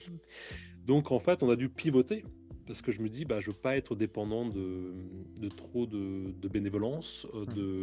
de fonds publics. C'est toujours, bah, tu sais jamais si tu Tu vas les sais avoir, tu jamais, vois. ouais, c'est ça. En plus, ils peuvent te les couper du jour au lendemain, ça peut. Ouais, Voilà. tu les as jamais au bon moment, Et, tu vois. Donc j'ai essayé de trouver une forme d'autonomie là-dessus. Donc pour l'instant, ça marche. et la Et pub, le non? premier Pub, marketing, choses comme ça, bandeau publicitaire ou de. Alors, ouais, il y a de ça, il y a aussi ça, ça fait partie de ton budget, hein, pour le Mhm. coup. Mais comme on est un petit peu au début, encore une fois, on a à peine un an d'activité, il y a énormément de développement à faire au niveau de la communauté, nous au niveau de la gestion de l'entreprise. C'est une learning curve, si tu veux, qui est vraiment comment nous gérer nos bénévoles. Bien sûr. Tu vois, donc du coup, et puis d'autres Puis projets qui qui se dit mettent en bénévole, ça place. veut dire qu'il faut que les gens soient assidus, en tout cas. Voilà. Si tu t'embauches même un GM pour faire mettre du jeu sur une partie, il faut avoir la garantie qui suive également le rythme pour l'année à venir ou en termes de disponibilité. Ouais. Enfin voilà, je pense que c'est compliqué aussi à gérer tout ça. Et puis est-ce qu'ils connaissent tous les systèmes de jeu que tu vas utiliser? Ce qui peut vraiment c'est vraiment cool. Parce que si tu fais 5 Ouais, jeux ou 6 jeux de franchises différentes, c'est pas forcément les mêmes. Donc du coup, on réfléchit, on se dit, bah tiens, est-ce qu'on peut avoir une mécanique de jeu à nous? Est-ce qu'il n'y a pas un truc un peu comme ça? Donc du coup, en fait, tous ces cas de figure nous ont amené à faire des choix cette année, à nous Mhm. positionner à différents niveaux. Et à travers ce qu'on a fait aussi, et ce qu'on a promu au niveau de nos achievements, de ce qu'on a réussi à construire un petit peu, on a été sélectionné en tant qu'entreprise parmi 20 autres entreprises nationalement à développer un nouveau concept de format pour de l'actual play en utilisant des nouvelles technologies. Donc notre expérience de l'hybridité, en fait, Mhm. public, cinéma, etc., nous a positionné pour essayer de développer un nouveau format d'actual play qui peut être en live sur Twitch ou YouTube, avec l'utilisation de nouvelles technologies, de technologies cinématographiques comme du virtual production par exemple, ou des outils d'interaction publique. Encore une fois, on est dans le retour de ce rapport à l'audience et de la communauté Bien sûr. pour influencer les événements de l'histoire ou influencer les caractères, les personnages pendant le live en fait. Donc ça, c'est un petit peu toujours en cours. C'est avec Costar qu'on fait ça. Mhm. Et on espère pouvoir avoir un pilote bientôt et puis pouvoir développer notre identité d'un point de vue média aussi, en fait, à travers ça. Et puis rassembler dans le fond une forme d'économie communautaire où, bah, comme tu sais, dans le jeu de rôle, il y a énormément de gens qui ont énormément de qualité artistique, Mhm. qui ont un certain d'exécution aussi, de gens qui font du cosplay, qui font énormément de trucs, quoi. Et donc, on voudrait mettre en place une espèce d'accès au budget de nos programmes en disant, bah voilà, on a besoin de tant d'éléments, on a besoin de tant de choses, c'est le brief. Si vous êtes intéressé, connectez avec nous et puis Ouais. on va. Voilà. Et ça, on va vous donner la chance de pouvoir faire valoir vos talents, vos habilités, votre créativité à travers ce qu'on fait. Donc Mais c'est ouais, vraiment, vraiment une plateforme où tu peux avoir de l'exposure, enfin de la euh, visibilité, moyennant justement bah, une application dans la société et ouais. dans le Puis partage un accès au communautaire. budget. En Ouais. plus, ouais. Et d'être payé pour ça aussi, quoi. Parce que En du plus, ouais. coup, tu rentres dans un budget de production. Donc, voilà. Mais ça, encore une fois, ça prend une dimension vraiment différente. Voilà, en fait, on a une grande on essaie de développer une plasticité autour de ce concept et Mhm. d'avoir toujours le film, le jeu et puis l'aspect communautaire. Et des fois, ça s'aligne bien, et Ouais, puis des fois, c'est un peu, Et, faut tester, quoi. et finalement, avec ton job actuel d'acteur, hein, tu arrives à pondérer les deux, parce que je présume que Ciné RPG, comme tu dis, c'est assez balbutiement, c'est un an d'ancienneté, Mhm, et je te mhm. souhaite que ça grandisse de plus en plus, parce qu'encore une fois, c'est un projet que je trouve hyper intéressant, et socialement, c'est top, et si ça peut faire plaisir à des enfants, bah, je trouve ça, voilà, Bah c'est le ouais, c'est meilleur des cool. cadeaux. Merci. Finalement, par rapport toi, à ton job, admettons, demain, tu es sur un tournage pendant peut-être, je sais pas, Mhm, 3 mois, 4 mois, 5 mhm, mois, 6 mhm. mois. Comment tu gères ça? Comment ça se passe? Bah, Comment ça se passe, ouais? c'est une bonne question. Écoute, ça se passe, c'est que en fait, quand tu te développes, bon, il faut aussi que tu crées ta team, quoi. C'est pas juste moi. C'est un effort collectif. Mhm. Là, on est en train de chercher des nouveaux directeurs justement pour essayer de nous aider et puis essayer de déléguer ou d'essayer de développer notre activité ou de capturer des budgets aussi d'un point de vue public. Après, c'est marrant parce que moi j'ai grandi dans l'idée que, spécialement dans le cinéma, il faut que tu fais qu'un truc, quoi. Tu es connu pour un seul truc et c'est ta carrière et tu peux pas vraiment sortir des Bifurqué rails, ou... entre guillemets. Ouais. Et en fait, pas vraiment, parce qu'en fait, la vérité, c'est que le métier de comédien, c'est un truc, ou d'acteur, c'est un truc bon, c'est extrêmement prenant et passionnant, mais c'est aussi un truc qui peut se faire souvent pointillé. Il y a des moments qui sont beaucoup plus busy que d'autres. Mhm. Il y a des moments qui sont beaucoup plus rentables que d'autres. Pour te donner une idée, au Royaume-Uni, 80% des acteurs touchent moins de 20 000 livres par an. Ok, Ah donc oui. ça cadre un peu la Ah réalité ouais, sociale autour ça... du métier. 20 000 Ok, livres par an. Alors, même si voilà. la currency est plus avantageuse niveau UK que sur l'euro, mais, mais ouais, enfin, Ouais, c'est peanuts en fait, hein, c'est... ouais. Puis on n'a pas l'intermittence du spectacle pour nous aider dans des périodes creuses, quoi. Tu vois, donc du coup, Donc, euh, généralement, les acteurs font deux métiers. Enfin, ils font un métier alimentaire et un métier de passion, c'est ça ouais, ou... t'en as trois. Aujourd'hui, on est à trois métiers différents, quasiment. Ah ouais, ok. Pour te dire, c'est qu'il y a énormément d'acteurs et de comédiens qui vont avoir leurs propres brands, ils peuvent avoir leur closing lines. Hmm. Il y en a qui retournent bosser en sales, hein, tout simplement. Il y en a qui se reconvertissent dans la télé en tant qu'animateur, par exemple. Il y a D'accord. énormément de reconversions, quoi. Maintenant, ce qui est vrai, et ça, c'est l'avantage du Royaume-Uni là-dessus, c'est que on attire énormément de financement à l'international et on a les infrastructures de studios pour produire énormément. Donc avec la France et l'Allemagne, on est les trois pays les plus productifs d'un point de vue cinéma et télévision. Et si on a Pinewood, on a Shackleton Studios, on a Three Mills, on a énormément de studios à Coney qui continuent finalement d'attirer, je veux dire, par exemple sur les cours qu'on donne, sur les ateliers de formation d'étudiants, nous on a un invité qui revient souvent qui est l'un des directeurs artistiques de Marvel, quoi. Ah Et oui, ça c'est bon, voilà, il a gros fait calibre.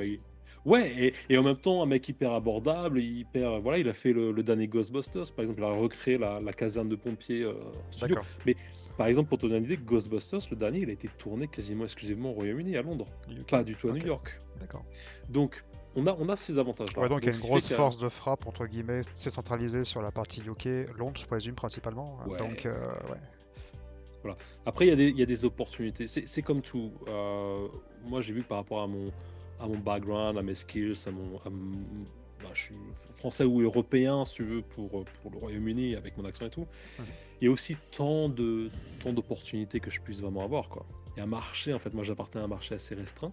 Et si bien, j'ai eu la chance d'auditionner pour George Clooney ou Kenneth Branagh ou Luc Besson par rapport à des productions américaines ou américanisantes. En fait, il y a pas énormément de grosses demandes pour forcément des petits Frenchies de mon calibre, quoi. Donc il y a aussi une forme de réalisme à travers ça qu'il faut avoir. Mais ça veut pas dire que c'est inaccessible. Et puis je pense qu'il y a des moments pour tout aussi. Et encore une fois, c'est un marathon, c'est une vocation pour moi. Et des fois, il y a aussi des moments où tu sais, il y a dans les carrières artistiques, je pense après ça, c'est à chacun son chemin évidemment, mais il y a aussi une forme de responsabilisation, ce qui se passe que quand tu deviens un peu plus adulte, un peu plus mature, quand d'un coup, tu as un bébé dans ta vie qui arrive, ou tu vois ce que je veux dire, il y a des choses comme ça qui font que d'un coup, il faut que tu c'est te le cas. poses aussi. Ouais. Ah, Moi, j'ai c'est une top. fille qui a 15 ans. Ah, je savais pas. D'accord, ok. Donc ouais, voilà. Donc voilà, c'est ma Ok. beau. Donc elle a 15 ans. Donc du coup, il y a eu un certain nombre de choses qui ont fait que finalement, il y a des moments où finalement ta passion, elle peut pas être aux dépens De ta famille ou des. voilà, parce que malgré Ouais. tout, ok, quand tu cherches ton chemin créatif, malgré tout, les coups de la vie, les réalités de la vie, elles sont les mêmes, que tu sois dans le succès de ta carrière ou pas.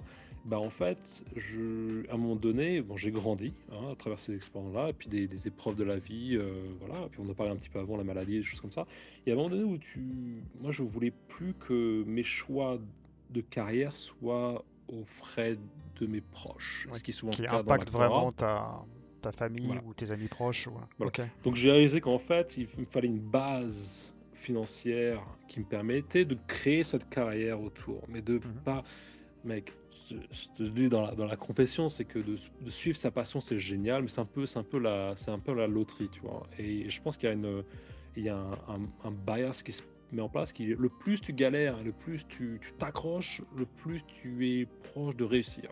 Et je crois pas que ce soit vrai en fait. Je crois pas que ce soit toujours vrai.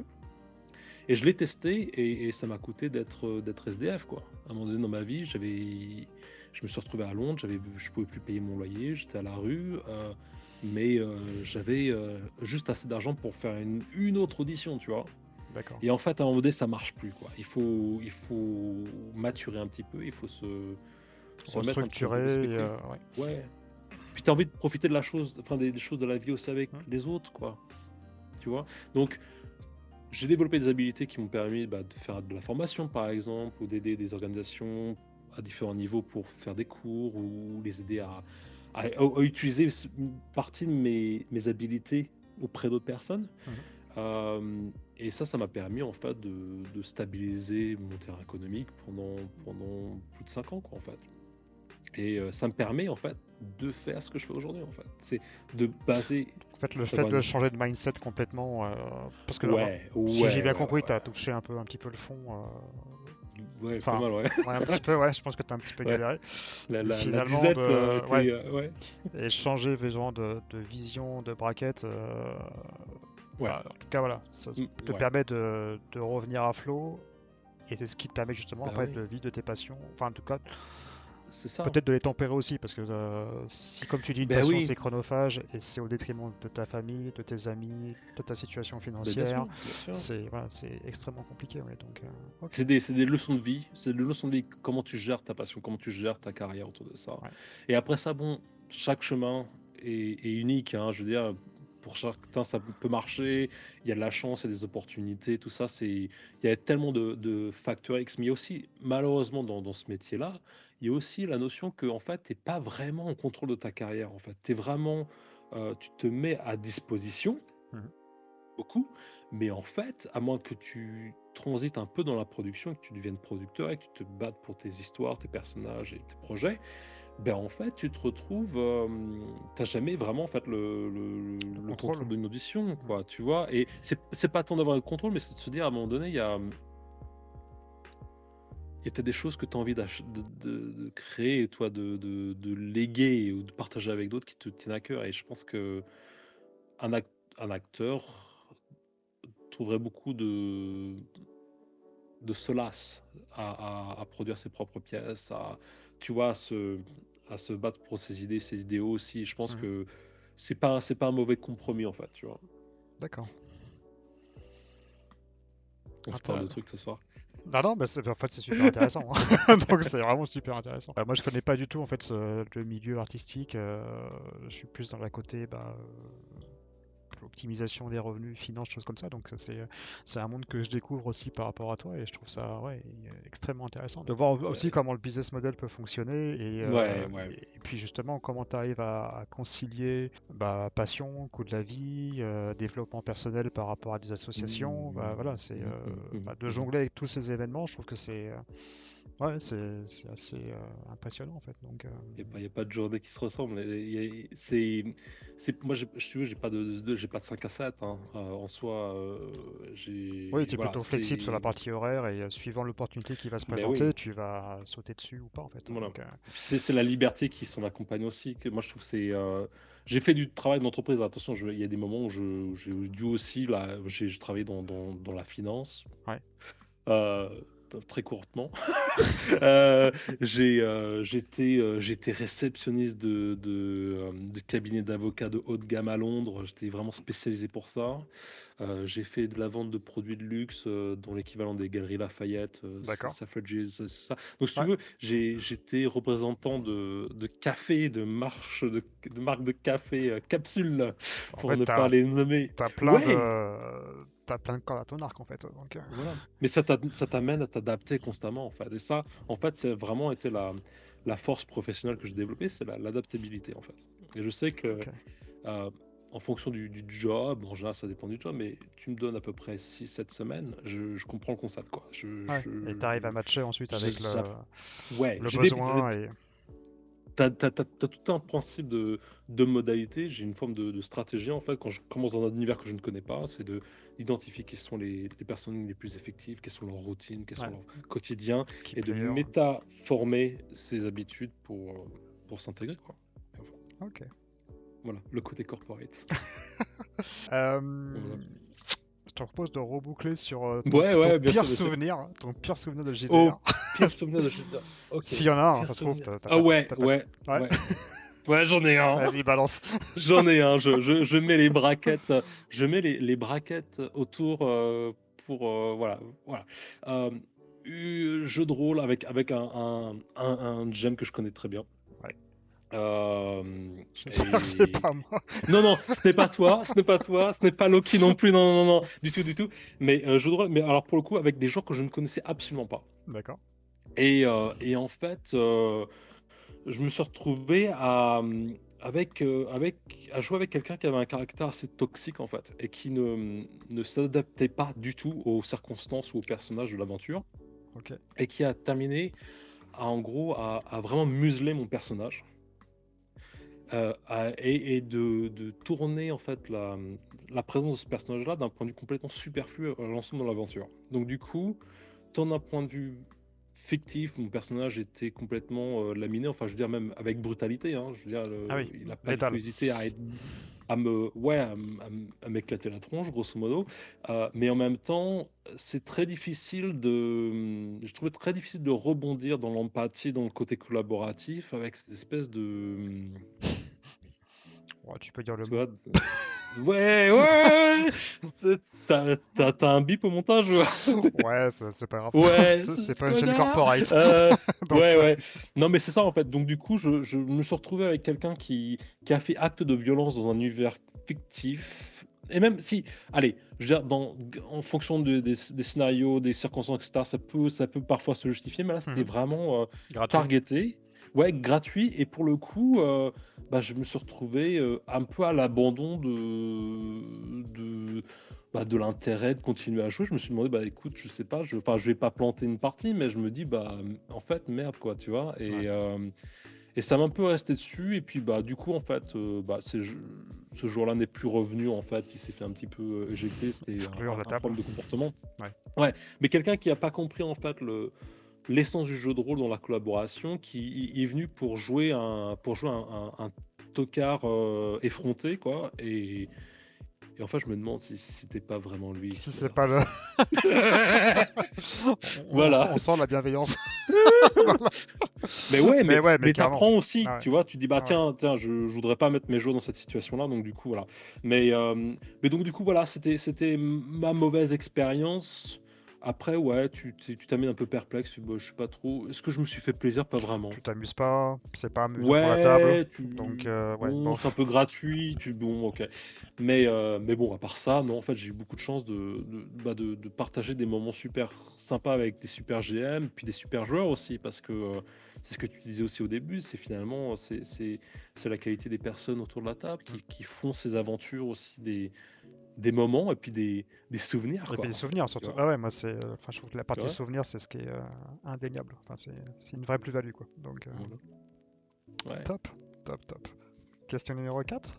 Ok, numéro 4, allez, c'est Allez. parti. Alors, je sais pas si tu es maître du jeu, mais je vais quand même te poser la question. Mhm, D'un point de vue maître du jeu mhm, et joueur, donc les deux, mhm, quels sont les univers ou les thèmes que tu préfères explorer et surtout mhm. pourquoi? Ok. Ah, c'est une belle question. Ouh. Attends la cinquième. Ok. Euh, ok. Ok.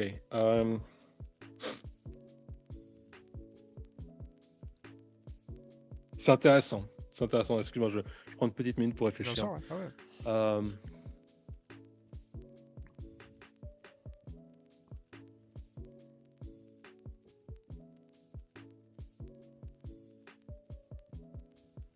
En tant que maître du jeu, euh,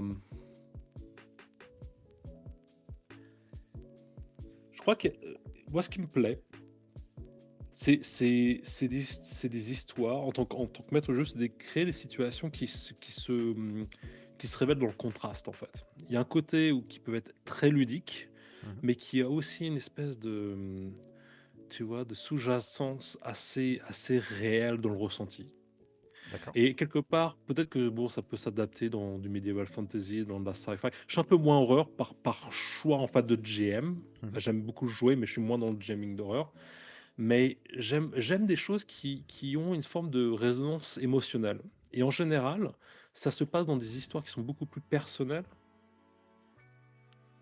Tu vois, rechercher le personnage, l'authenticité du personnage ou de la réaction D'accord. dans un environnement qui peut être très créatif en fait, ou très fantaisiste. Je sais pas si ça répond spécifiquement à ta question. Donc, t'as pas forcément un univers particulier, donc ça peut s'adapter à, comme tu dis, Moi, Medfan, science-fiction, ouais, contemporain. moi, ce qui me plaît, c'est le canonique, quoi. C'est D'accord. clairement, c'est la franchise, quoi. Je kiffe ça et je me dis, bah tiens, par exemple, si tu fais une session de Walking Dead, Mhm. moi, ce qui me plaît vraiment, c'est voilà, dans The Walking Dead, t'es dans la relation, déjà, t'es dans la transférence de la gouvernance en permanence, qui est Clairement. le, qui est le chef d'équipe, mais t'es aussi dans ce qui est important. Tu parles du post-apocalyptique, les gens se battent pour ce qui est important pour eux, en fait. Ouais. Et ça, dans la littérature aussi, c'est ça. Tu ne parles que de ce qui est important pour toi en tant qu'humain dans du Mhm. post-apocalyptique. Qu'est-ce qui est une révélance émotionnelle, survival, etc. Et c'est ça en fait qui m'intéresse vraiment. Alors le reste, tu peux avoir du zombie, tu peux avoir des trucs qui pètent de Après, tous c'est les une coins. excuse. Mais Ouais. Puis il faut que ça soit Pulp pour s'amuse aussi, quoi. Tu vois ce que ouais. je veux dire? Mais il y a un truc. Est-ce qu'on touche à quelque chose un peu réel? Est-ce qu'on touche à un truc un peu à fleur de peau? Et de trouver des moments où, bah, de donner, en fait, de donner ces opportunités aux joueurs de partir avec, en fait. De Mhm. les mettre sur place et de dire est-ce que tu vas la prendre ou pas? Et est-ce que tu vas te permettre un peu de peut-être de vulnérabilité? Est-ce que tu vas permettre de révéler quelque chose de ton personnage dans un moment un petit peu opportun ou cataclystique? Tu vois ce que je veux dire? C'est ces Est-ce que moments-là qui tu sont mets les intéressants. joueurs devant des choix moraux, par exemple? Ah ouais, Ouais. obligé.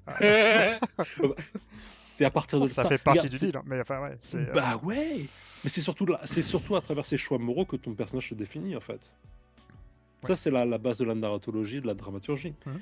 C'est à travers des choix difficiles Ouais. que ton Que personnage ton se définit. personnage s'exprime, en tout cas. Donc, Ouais. Donc, et puis c'est surtout d'avoir des choix qui ont des incidences aussi. C'est que ces moments-là doivent être créés pour qu'il y ait un impact à un moment donné, pour que la narrative se réajuste ou que 2 ou 3 heures plus tard, ce choix-là est, a une tu corrélation vois, avec et une suite. voilà, Ouais. exactement. Et c'est ça qui est intéressant. Et c'est ça me plaît beaucoup. Après, d'un point de vue joueur, euh, c'est marrant parce que j'ai presque la même réponse en tant que joueur, en fait, je m'en aperçois. Mais euh, moi, je cherche la vulnérabilité, en fait, à travers l'expression du personnage. En général, j'ai envie d'être courageux dans mes choix, mais dans mon interprétation aussi. Parce que tu touches à des choses, dans la vulnérabilité, les gens se retrouvent, en fait. C'est pas avoir des stockos de personnages, tu vois, c'est au contraire, comment dire? Euh, Est-ce que tu prends des tu- personnages qui te font sortir un petit peu de ta routine et enfin, de ta zone de confort, j'ai envie de dire? Ouais, j'essaye Ouais. au plus possible. Quand tu me proposes une liste de personnages, il y a un personnage que je peux m'identifier facilement en fait Ouais. à ça. Mais Je ça, peux le c'est faire, easy going, donc bof. mais est-ce que c'est intéressant ou pas? Ouais. Au contraire, j'ai ce gars-là qui peut être là et il a. Moi, ce que je regarde principalement, c'est les défauts en fait. C'est les défauts qui m'intéressent, c'est pas les qualités. D'accord. Parce que les qualités te proposent, même d'un point de vue mécanique, des avantages. Mhm. Mais en fait, c'est les défauts qui, qui viennent contraster, en fait, qui viennent donner de l'épaisseur, de la dimension au personnage. Et c'est ça qui se révèle dans des moments de difficulté souvent. Un peu de noirceur C'est dans ces le failles. caractère et, Ouais, et comment mais ça peut vriller mais une partie de oui, l'histoire. mais c'est ça qui est bien. Tu Ouais. vois, parce qu'au final, tu vois des personnages à caractère héroïque, brave, courageux, tout ça. Bon, ok, bon, ok. Mais en fait, Ouais, c'est un peu lisse, quoi. Enfin, c'est un peu fade. ouais, c'est lisse et puis tu t'identifies pas. Franchement, je pense aussi finalement aux viewers, aux gens qui regardent ton contenu. Toi, tu te dis, bah tiens, si j'arrive à twister ça un tout petit peu ou à mettre ce personnage, bah, pardon, bah, je reviens à l'épisode qu'on avait fait ensemble de Call of Cthulhu avec ce bateau dans la banquise. Sur les paves. Euh, Ouais. voilà, c'est Très ça. bon scénar, très bon. Ouais, bah ouais. Mais tu te souviens les derniers moments, enfin, du personnage que je jouais, Ouais. jusqu'au bout, il était dans ses propres défauts en Ouais. fait. Il était Ouais, c'était dans épique. sa propre, Logique. son égo. Voilà. Et c'est jusqu'où tu pousses. Et puis bon, après ça, tu te fais plaisir. Mais je, je pense que c'est ça. Pour moi, c'est ce qui me plaît. Créer des moments en tant que GM en fait, voilà, je crois que tu t'as mis le doigt dessus. En fait, c'est de créer pour les joueurs ce que j'aime jouer quelque Mm. part, ou créer des opportunités de choses qui m'intéressent, mais pas que. Et puis pour la partie joueur, c'est de trouver des moments, des personnages qui ont des défauts intéressants et qui me permettent de jouer un petit peu de vulnérabilité à travers ça. Parce qu'au final, c'est vraiment là où je pense que tu connectes avec ton public aussi. C'est pas dans des moments d'héroïsme que tu t'identifies. Au contraire, quand tes héros sont dans la faille, sont dans le creux, dans le danger, tu vois. Alors, c'est marrant Et quand tu dis que quand tu hum, connectes avec ton public, hum, quand tu fais une partie de JDR, justement, hum, t'as pas forcément de public, hormis en fait ah, ah, les joueurs avec qui tu partages le moment et le maître du jeu. ouais, Mais est-ce que c'est important pour toi justement de connecter justement avec, alors je présume la table, ouais, bien sûr, mais ouais, c'est quelque chose qui, tu prends en compte l'environnement, tu prends en compte tous les bien caractères sûr. qui sont à côté, et par rapport aux joueurs qui sont avec toi, est-ce que tu peux adapter ton style de jeu par rapport à un comportement de joueur et pas de personnage. Ouais, ouais, ouais, bien sûr, bien sûr. Ouais. Et tu te dois d'être, et spécialement si t'es de nouveaux joueurs aussi, tu vois ce que je veux Mm. dire? Je crois que tu te dois d'aider au plus, en fait. Tu vraiment tu te dois de jouer ta your part, to play your part, mais tu es aussi dans une histoire à caractère collaborative et donc du coup d'aider les joueurs à mieux comprendre les règles ou à les tu vois ce que je veux dire? Mm. Par exemple, s'il y a un doute sur les habilités à prendre par rapport à ces situations, c'est d'être de bons conseils par rapport à D'accord. l'intérêt de la personne qui est là. Après, tu vas avoir des gens qui vont pas trop oser ou qui vont, tu vois ce que je veux dire? C'est de les encourager La en fait. timidité ou surtout au début Ouais. parce que c'est pas évident, hein. Donc ouais, forcément. Et puis après ça, tu sais, tu peux avoir des personnalités fortes aussi. Tu peux avoir des personnalités qui s'imposent peut-être un peu, ou tu vas avoir Naturellement. des. Ouais! Et puis même tu en auras peut-être d'autres qui sont un petit peu en retrait. Donc, même quand tu joues ton personnage, c'est de créer des opportunités pour peut-être certains joueurs qui n'ont pas forcément le confort de prendre le pas Mm. sur une situation ou de les prendre à part. Tiens, par exemple, je prends la main je sais pas moi, de Ranger Health qui est avec nous et pendant notre moment de pause au camp, en fait, je me rapproche d'elle peut-être pour lui faire pour essayer de comprendre comment elle a traversé les dernières épreuves et savoir pourquoi est-ce qu'elle est dans cette aventure-là, qu'est-ce qui est Mhm. important pour elle. Tu vois, en fait, à partir du moment où le GM est aussi un peu flexible avec ça, c'est aussi d'aider à ce que chacun ait des opportunités de jeu ou De jeu. Ouais. d'interprétation, ou de choix, tu vois. Ok. Donc laisser un peu Ouais. carrément la place à ceux qu'on en besoin. En tout cas, enfin, en tout cas, Ouais, tu bah vas ouais. favoriser un petit peu Ok, super. Ouais. Ouais. Ouais.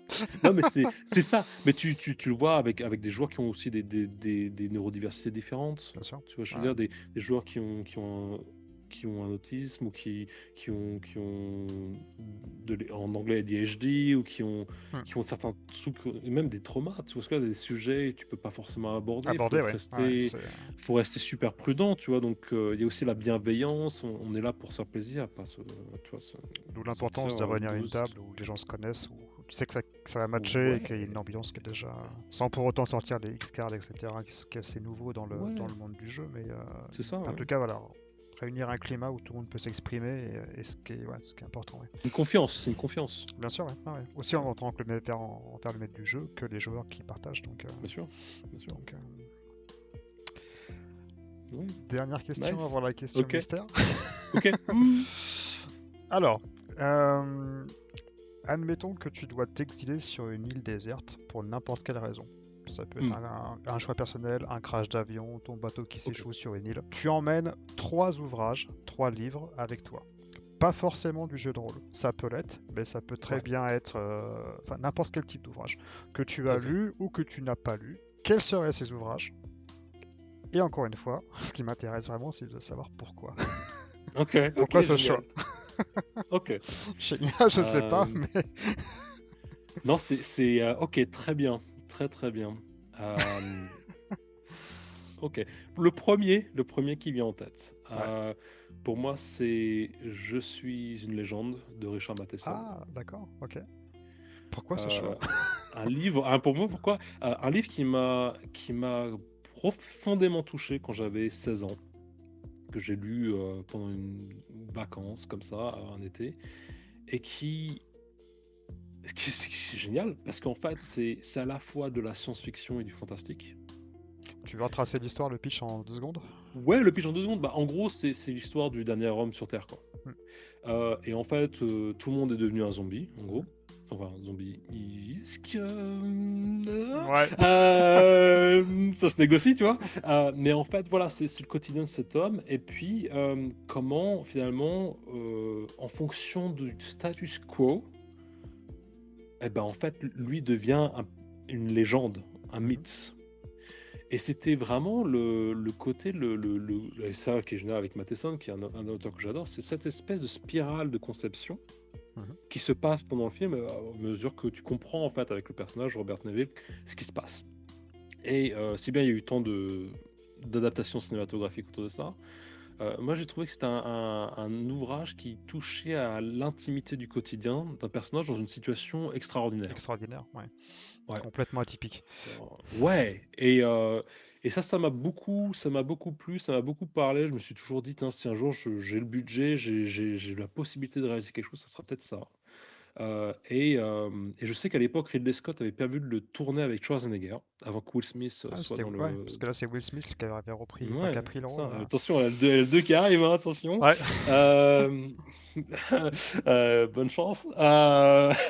Mais, mais ouais, pour moi, il est là. Et puis j'adorais la linéarité, le rythme du truc. Puis tu découvres les choses avec lui. Donc ça, ce serait le premier.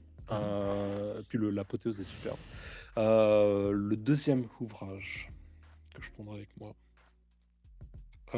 Ouais, un bouquin qui a été écrit par Matthew McConaughey qui s'appelle Greenlight, biographie, et Ok, qui raconte son histoire de comédien et ses révélations sur la vie, le métier, l'industrie, d'accord. et les choses qui l'ont retenu dans sa vie jusqu'à ce qu'il dépasse ou qu'il change de mindset pour qu'il puisse avancer.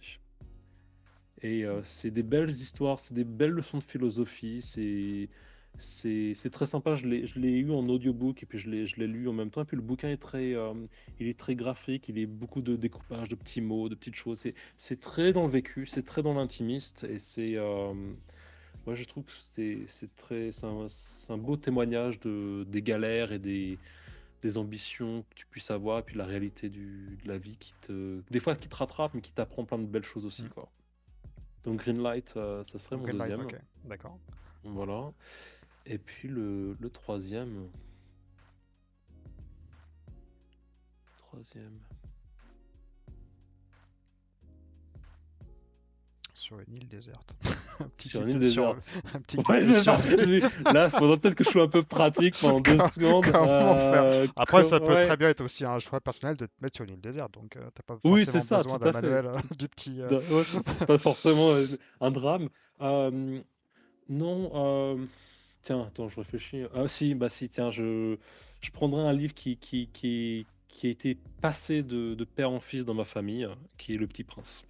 Ah, Syntax? Ouais, Saint-Exupéry? Saint-Exupéry. Mon grand-père avait acheté, si je Génial ne me ce trompe bouquin. pas, une des premières éditions, D'accord. et l'avait offert à mon père quand il avait 10 ans. Mon père me l'a offert quand j'avais 10 ans, et etc., etc. Ah, ok, donc c'est une Et belle donc ça, chaîne d'union, c'est une belle chaîne. ouais, Ouais, il y a une histoire de famille, et puis Syntaxe, la philosophie de la vie à travers ça, tu vois. ouais, clairement. Donc Donc, ouais, ça et c'est marche. ouais, c'est un ouvrage qui fait quoi? 60 pages, 70 pages à peine, hein, Ouais, donc, ouais, et ça va, ça se lit vite. écrit en Tu peux le lire caractère plusieurs fois. 40 avec des illustrations sympas, mais Ben ouais. après il y a Mais aussi c'est un chouette, caractère très philosophique sur le Petit Prince et sur bien il y a sûr. plusieurs types de lecture, hein, le Petit Prince, je pense. Mais, Ouais, mais elle est chouette. Elle est chouette. Il y a des scènes avec le renard, l'adoption du renard qui est quand même exactement. Ah ouais. une belle renard. La fleur La aussi. fleur Il y a où des il choses met comme se ça. coupe, Ouais, etc. Il y a un côté ouais, très poétique et philosophique en fait. Donc, ouais. Ouais, il y a plein de petites leçons de choses à travers ce bouquin, c'est vrai. Ouais, donc ouais, voilà, donc ouais, mes trois. Donc ouais, I Am Legend, Greenlight et Le Petit Prince. C'est pas mal. Ok, ouais, c'est pas je mal. garde. C'est Je bon, tu garde. valides? Ouais, c'est bon. C'est Good. parti. Bah écoute, on a fait le tour pour les 5 questions imposées, entre guillemets. Ça va? Yeah! T'as survécu Parfait. à Ça l'aventure? va. Tu vois, on parlait de vulnérabilité, là, c'est bon, je me sens bien ouvert. Euh, alors, la question dédiée pour toi. Donc, vu que tu es acteur, de par ton métier, dans toute les pléthore de films que tu as dû regarder, Mhm. ou séries, quel est l'acteur que tu aurais aimé remplacer? Euh, et encore une fois, pour quelle raison? Est-ce que ça peut être un choix artistique, une performance d'acteur, ça peut être un choix de scénario, alors, ça peut être voilà, un film, un blockbuster, ça peut être un Hmm. film intimiste ou vraiment juste une petite série. Mais t'aurais pu prendre l'identité d'un acteur, entre guillemets, remplacer et surtout si en plus c'est un film à succès qui connaît quelque chose de mondial, bah, ça serait quoi en fait? Pourquoi? Ouais, Ouais. ça serait quoi? Waouh! Ah, c'est difficile parce que tu. Ouf. Désolé. Parce que non, mais parce que Elle plus est venue comme ça, je là. veux dire, non, non, mais c'est intéressant, mais tu, tu aimes ces histoires et ces personnages pour la qualité d'interprétation, de scénario et de réalisation. Donc tu te dis, euh, t'aimes ces films parce que c'est les gens parce que c'est les talents qui le font, tu vois. Donc c'est difficile de transposer. Ouf, tiens, tiens, je réponds à ta question, je te promets. Euh, Pendant longtemps, j'ai toujours cru que les films préférés des gens parlent d'eux Ok. et parlent de ce qu'ils sont ou ce qu'ils ambitionnent, etc. Et quand on me demandait quel était mon film préféré à l'époque, j'avais souvent la réponse de The Aviator de Scorsese. Ah, Scorsese. Ouais, ok, d'accord. Et la raison pour laquelle, c'est que le personnage d'Howard Hughes, j'arrivais assez. Alors, c'est un Lego de ouf, quoi. Euh, le mec il s'identifie direct à Howard Hughes. Non, mais ce que je veux dire, c'est que ce que j'aimais à propos de ce personnage-là, c'est qu'encore une fois, c'était la notion d'ambition ou de vision. Et en même temps, ce profond mal-être, moi j'ai beaucoup de ce qu'on appelle OCD en anglais, c'est de l'anxiété ou pendant longtemps quand j'étais jeune, j'avais des réactions en boucle, comment tu dis, Pathologie ou des. Ouais, tu sais, quand tu vas éteindre la lumière 15 fois, ou Ah, que des tu tocs? vas. Ouais, des tocs, Des des tocs, ouais. tics et des Ouais. tocs. Voilà. Donc Ouais. ça, j'en avais plein. Et bon, j'ai appris un petit peu à les dépasser. Des fois, ça revient. Mais j'avais beaucoup de ça. Et je suis toujours assez germophobe. Et c'est quelque chose qui était à la racine de ce personnage-là aussi. Mhm. Donc j'ai trouvé, en fait, à travers son mal-être et son expérience, telle qu'elle est décrite, hein, d'une manière scénarisée, dramatisée certainement, mais j'ai réussi à comprendre ça, et en même temps à réussir à comprendre euh, le côté de la vision, en fait, de ce personnage-là qui veut construire l'avion aérodynamique, qui a une vie assez décadente en soi, mais qui est aussi qui, qui, qui dans son intimité aussi a des difficultés sur certaines choses. Donc il y a peut-être un peu de ça, et puis bon, bah, là, t'as l'impression de DiCaprio et de Scorsese, dont la Mhm. réalisation du film est impeccable, quoi. Enfin, Ouais, je crois que prodigieuse, ouais. Ouais. il n'y a pas grand-chose à redire là-dessus. Donc je dirais ça. Après, pour être honnête, moi, il y a tellement de choses que j'aime, c'est dur de faire un choix et Ouais, des. c'est assez réducteur, mais. Ouais, ouais, mais ouais. Ouais, Allez, si pour t'en as un faire court. deuxième, allez, vas-y, comme ça, Ah, c'est. j'en ai un deuxième. Ok, si j'en ai un deuxième. Enfin, si tu veux, hein, mais. Si on devait refaire le casting de la première saison de True Detective, je Oh prendrais là bien là, il est énorme. le rôle de Cole, si je pouvais. Il est énorme, ça. Mais bon, c'est lui, quoi. Tu vois, celui-là, il est tellement imprégné, il est tellement immersé dans son personnage, c'est ça que j'adore. Alors, l'acteur studio, il a des avantages et des défauts aussi, hein. C'est peut-être une conversation, mais le rôle de Ross Cole, Matthew McConaughey, pour revenir Hmm. à lui, euh, gentissime, quoi. Il connaît les limites de son personnage, il connaît ses flaws, il joue sur ses défauts, Hmm. pas sur sa qualité, il joue sur ses défauts. Et puis bon, bah, la justice cosmique autour de ça, un peu Call of Cthulhu en fait, finalement, Ah bah c'est dans même l'environnement. quasiment ça, hein. Eh, Ouais, cette c'est série, génial. c'est Moi, un petit bijou. C'est clairement. Ouais, Autant la nice, suite nice. est pas forcément super, enfin la saison 2, 3, 4, Hmm, mais la première saison est juste ouais, ouais. incroyable. Bon, Enfin, je pense que là, on attend Nicolas Cage pour la prochaine, par contre. euh, Là, on va voir, ouais. on va voir, on va voir. Bon, à suivre, à suivre. On fera le Donc, débrief. ouais, on fera le débrief. Ouais. Mais donc, ok, ouais, donc intéressant. Donc, un côté aviateur et le côté vraiment plutôt ambiance.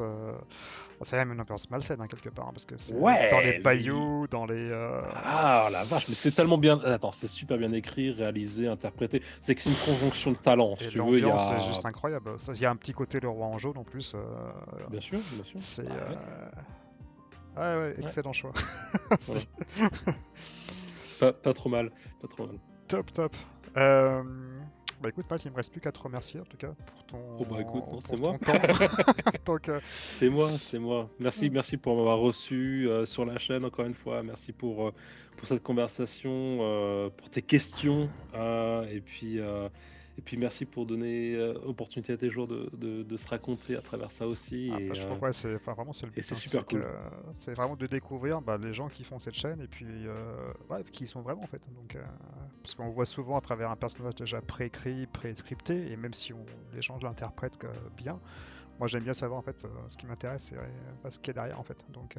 Donc merci beaucoup, et surtout par rapport Bah non. aux témoignages qui sont plus que personnels en tout cas, donc sur certaines questions. Ouais, bah, bien sûr, Et mais c'est l'opportunité. ouais, en tout cas, mais ouais, non, vraiment merci beaucoup. Donc c'était super. Bah, c'est moi. C'est Donc, moi. Bah, merci encore avec toi. Et puis, bah, on se retrouve très vite autour d'une table. Hein, exactement, faut se logiquement booker une date là. fin septembre, là, logiquement, pour un petit Cthulhu, C'est ça, justement. c'est ça. Allez, voilà. 27 septembre, je crois, Ah ouais, je d'ailleurs. crois que c'est ça. Ça marche. Donc, Au plaisir. Bah, tu m'envoies la fiche personnage, hein. Encore une fois, je ne prends que sur les défauts. Donc voilà, je vais t'en c'est faire un vraiment comme il chouette. faut. Merci en tout cas. Nice. Au plaisir, de rien. Ça À marche. bientôt, Je Matt. t'embrasse pas encore. Ça marche. Ciao, ciao. Merci. Bye bye.